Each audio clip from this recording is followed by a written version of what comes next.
Hi,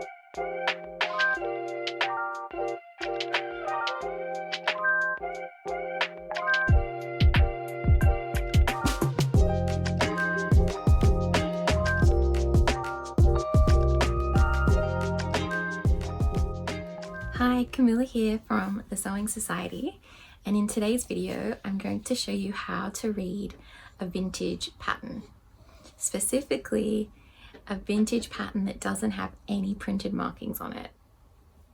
So to get started, I've got a really beautiful 1940s Vogue pattern.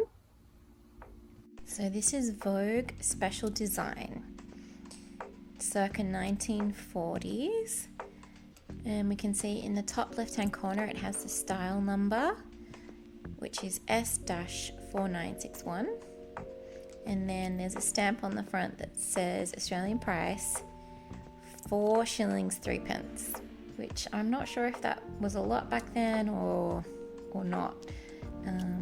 Yeah, it'd be interesting to know what that equates to today.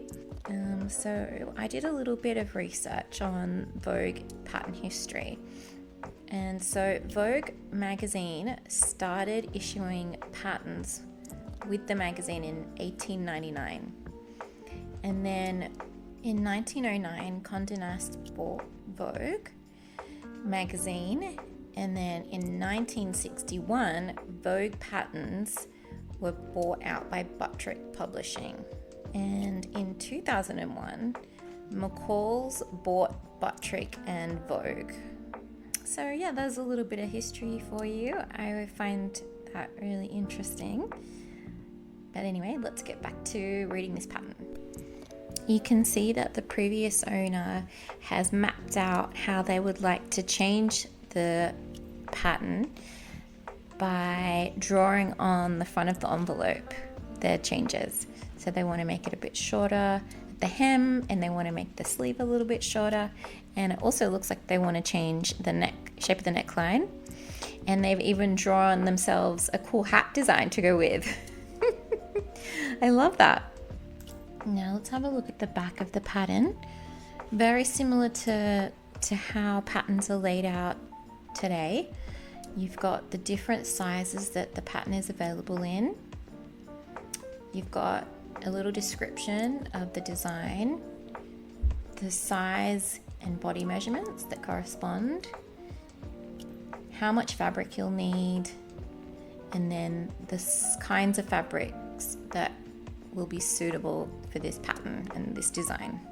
It also shows us the pattern pieces, how many pattern pieces are involved in the design.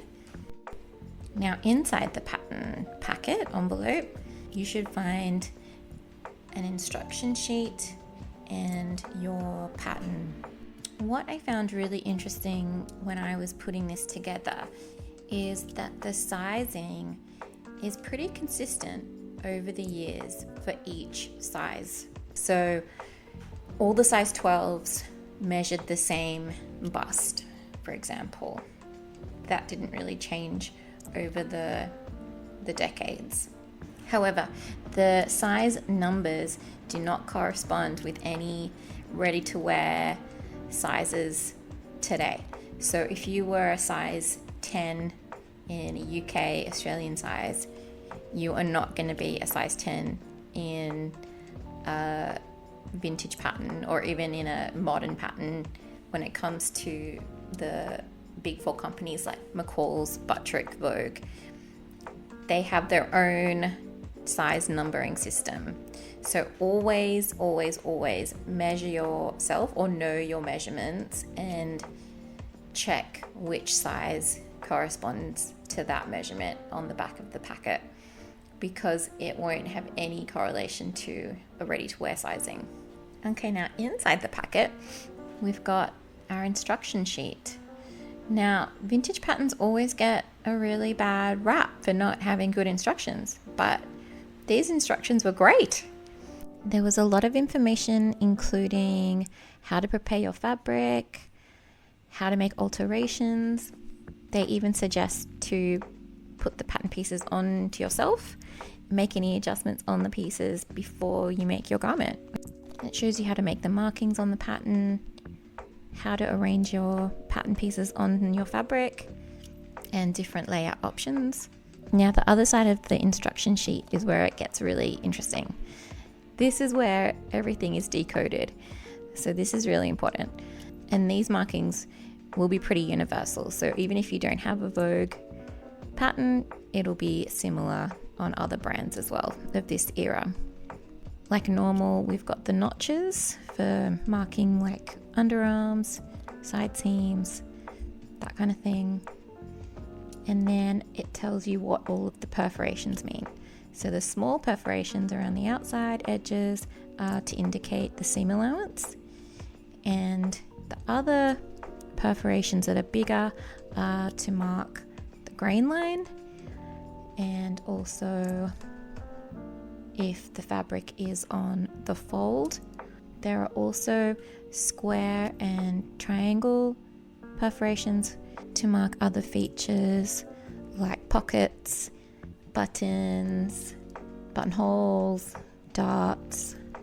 So this top part of the instruction sheet gives all of the information for each pattern piece and how many pieces you need to cut for each. To the left of the picture diagram, it's got all of these great other little tips and tricks like ease and making shoulder pads and pressing your garment if you're using velvet or wool. So good. As we move down, you can see it's giving you different seam finishes, how to make bound buttonholes, which is incredible, and then beautiful step-by-step, pretty clear illustrations of how to make your outfit.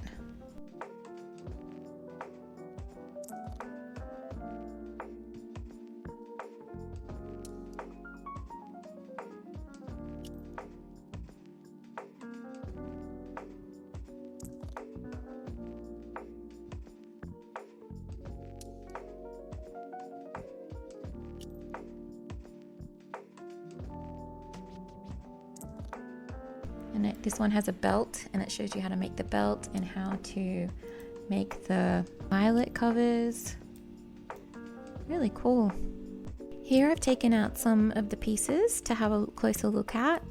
We've got the bodice right front, and you can see here the small perforations around the outer edge of the pattern, indicating the seam allowance, and the square perforations down the front, indicating the button placement. Those larger holes down the front too are for the grain line, and we've got the dart perforations there, and on the side bust dart, and on the left front we've got two front pieces because it's an asymmetrical design. But here we've got the same perforations for the seam allowance, the grain line, the darts, and also our notches. Now here's one of the sleeves. At the top you can see there's a double perforation to indicate the shoulder seam and where to match that up. And we've got the front and back notches as normal. The larger perforations going in a parallel line down the center there for grain line, and also the smaller ones at the bottom are to indicate the hem. And this was really interesting. The pocket piece is really cute. It's kind of all in one, and the triangles there are to indicate its placement on the skirt. And here there's the double perforation on the center back of the bodice piece to indicate that it's cut on the fold.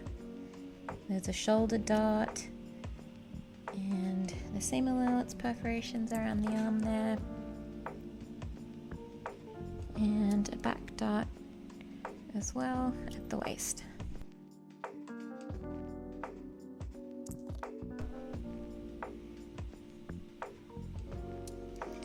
So here is the skirt piece, and you can see that line of triangles, which is where the pocket that was in the previous picture is placed.